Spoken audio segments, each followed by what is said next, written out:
Back inside the garage at the close of day. At least for me anyway. Hey, getting back to that concept of low-hanging fruit. One of the things that I'm noting in this process of completely taking this card down to its barest components and coming back is sometimes there's a tendency to overthink and overdo some things. For instance, the steering shaft is in the stock location, and the master cylinder is also in the stock location. The only modification that it did, and it really wasn't a modification at all, is I relocated the line lock, found a bracket that was just laying around in the scrap pile that just very easily accommodates this, and located it basically within the plane or underneath the stock location. And that's the point. That's the point. Sometimes on these projects, putting things back in the stock location can be one of the most effective things that you can do. Instead of coming up with a trick location and trick parts that require a lot of money, put it back in the stock location. It'll make life infinitely easier for you. And keep that project. It'll keep it moving. Put it back in the stock location. Work around it if you have to. Give it a try. As you can see, master cylinder is back in place. We've got the steering, the hole plugged up with the plate that I made, as well as the firewall bearing that you see right there. So at least this half of the steering shaft is mocked up.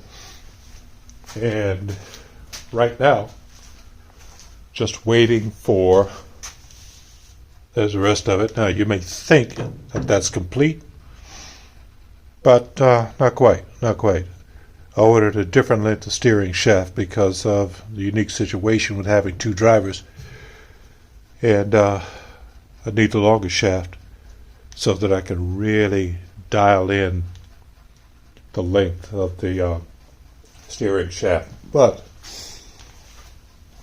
this Mustang 2 is close to being a rolling chassis. Now, when I say rolling chassis, I'm talking about being able to steer and stop. So the only thing that's going to be left is that engine right there on the stand, getting it complete, mocked up to be put in here, and the transmission, which is still back there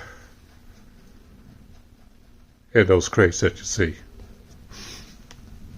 So, one of the other things Roger and I have been doing over here in the mailroom, we've been ordering the parts that we need and the supplies that we need for the things that we do right here in the garage, because things are getting kind of strange, kind of funny when it comes to these parts, and I'm still waiting parts. Surprised how quickly these came from Summit. Yep. Let me get it right. There we go. From Summit Racing, but there's still some items that were ordered that have not arrived yet. So, folks, we're going to be facing some difficulties ahead from what I have seen so far. So if you're out there and you're doing this, you got projects that you're trying to keep moving forward, if you got the funds, get your stuff as quickly as you can. Get it on order. Get it in the pipeline so you can get it to you. And if you got the wherewithal, do it, and do it soon. Do it soon. Low-hanging fruit. Getting ready to slap these heads together that we have done now. You remember, on the block, I went crazy with the smoothing, taking off sharp lines, casting flash, and everything else. I was over at my friend's Kitty Whitaker's shop, not too long ago, and he had purchased an engine from a guy, and this engine was a bona fide 4.5-second engine. I could not believe that this stock big block engine had as much casting flash on it and everything else. I mean, I had to have moved the block around and literally cut my finger on the casting flash, but this is a bona fide 4-second engine. You saw what I did to the 302 when I completely smoothed it out and chamfered the engines, got rid of casting flash, and even ground off some unneeded pieces that were just in the way. It's not just for looks. It all has to do with the possibility of cracks forming at parting lines and having that excess metal. So you can do the same thing on your projects. Now, if I don't recommend you doing this if what you're doing is trying to get something ready to get sold. But if you're doing any type of performance work at all, taking the time to get rid of casting flash like this, with the vibration and the harmonics that can take place, according to a lot of engineers and a lot of engine builders, areas like this can be prone to producing and starting stress cracks. Come on now.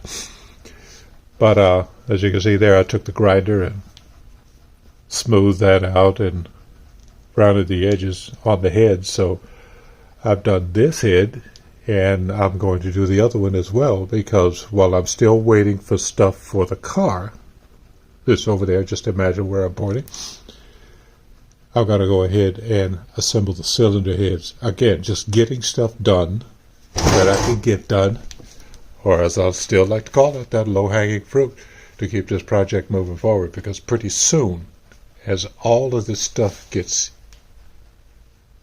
lined out over there on the board on the door, I'm going to get closer and closer to having this thing complete and ready to make noise. Keep it in mind when it comes to you and your project. Try to keep it moving forward so you can get that satisfaction. See you next time.